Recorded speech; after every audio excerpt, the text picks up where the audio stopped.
welcome to 2016, everybody, and also welcome to episode 3 of Tech News with Pope. Just right off the bat, I wanted to let you guys know that there's not really much gaming news in this video because there really isn't a whole lot of gaming news that's actually interesting to talk about. There's a lot of really good tech news, so we'll be talking about that. I think maybe because CES is coming around, I don't know. They're really not related to CES, but anyways. But there is some gameplay in the background here. It's let's see, it's Grid Autosport. I played this on my PS3, and apparently, according to my recording, it was back in February 2015, like a year old. I'm really sorry about that. And I'm also sorry about the fact that it's 720p gameplay. I did upsample it to 1080p for this video, so hopefully it's a little bit better, probably just a little bit better. And it's also 30 FPS. I know, you know.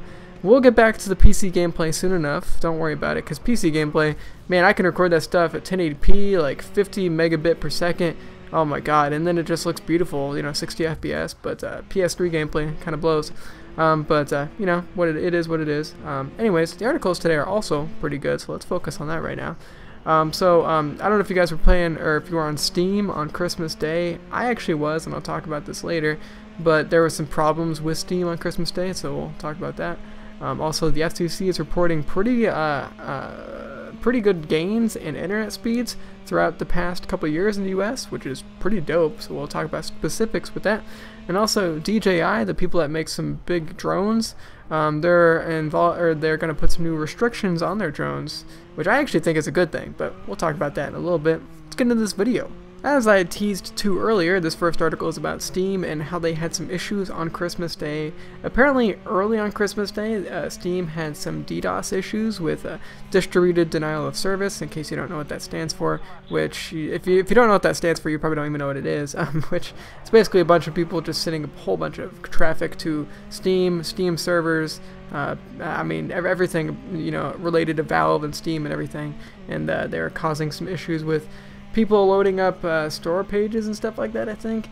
And on top of that, apparently Steam gets DDoS attacks pretty frequently. I'm sure it was probably a little bit worse on Christmas Day, just because it's Christmas Day, of course. And people are assholes. Damn it, why do you do this, people? But again, Steam is good too, man. Steam is a good guy. I don't get it. But anyways, on top of that, Steam also gets a lot of traffic on Christmas, just from average people that are, you know, just buying video games and shit. Actually, I bought a video game on Christmas morning, and actually, I never had any problems with this. But apparently, let's get into the issue. Apparently, Steam, they set up some different caching techniques on Christmas morning to basically alleviate some of the issues of the DDoS attacks. And this actually caused an issue where people were getting, they're basically getting the information from other people's accounts going to them instead of those people that were on those verified accounts.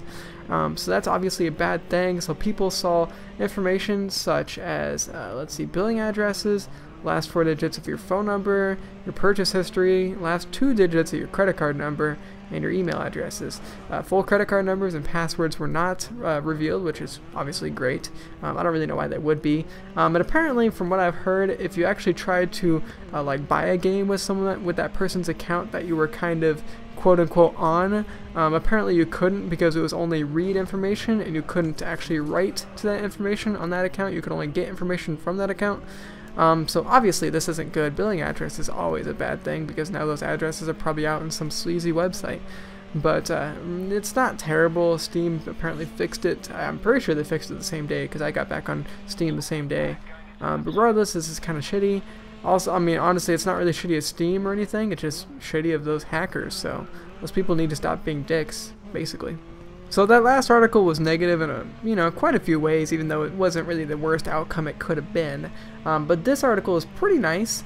Basically, the FCC has noticed a tripling of internet speeds in the United States over the past, well, actually, this is basically going from 2011 to 2014, and apparently the average internet speed went from 10 megabit per second to 30 megabit per second, which 30 megabit per second still, let's be honest here, is not good enough, but that's definitely a good advancement. Apparently, most of this advancement has been with cable internet service providers.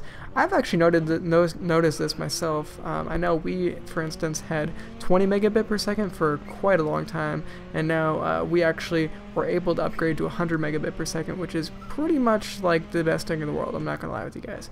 But I know a lot of people still don't have those, and in particular, people that have like DSL, maybe you have like internet from your phone company or something with those copper lines, it's still pretty crappy. And actually, my mom's house in the country, we still have DSL, and it is crappy. It's 20 megabit per second. For a lot of people, it's even worse than that, maybe like 12 megabit per second. So that's still not very good. So obviously, as we move farther into 2016, hopefully this gets a hell of a lot better, because we definitely deserve a lot better.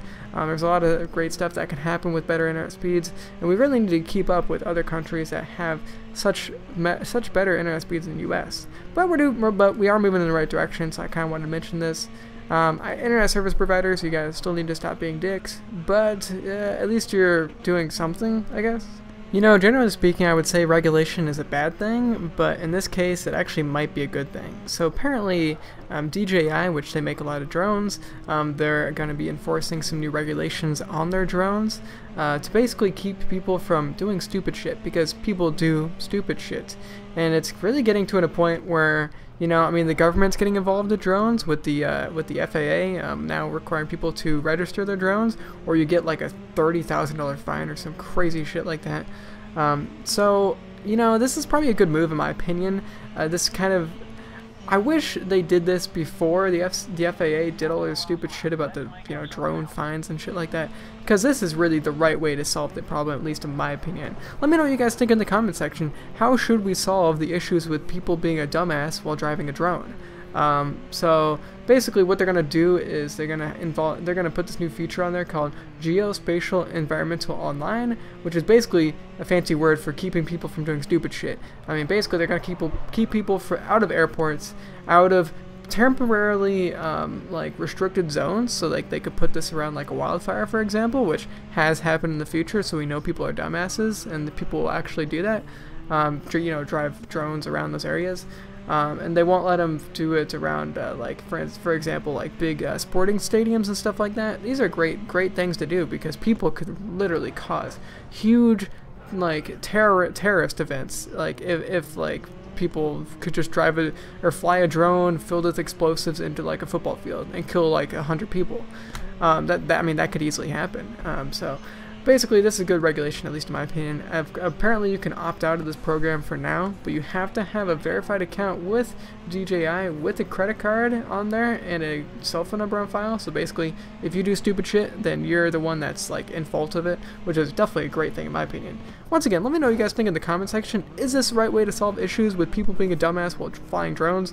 Drones are definitely awesome. I think everybody probably deserves a right to own a drone, and honestly, where the FAA is going with it is probably the wrong way in my opinion. But I think keeping people out of, like, you know, for example, airports by using the software, I think that's definitely, without a doubt, the right thing to do. And with that said, that'll finish up episode 3 of Tech News with Pope. Hopefully you guys learned a thing or two here, and hopefully didn't piss you guys off with what I think about the last article. I think that's the right way to do things, but let me know what you guys think in the comment section.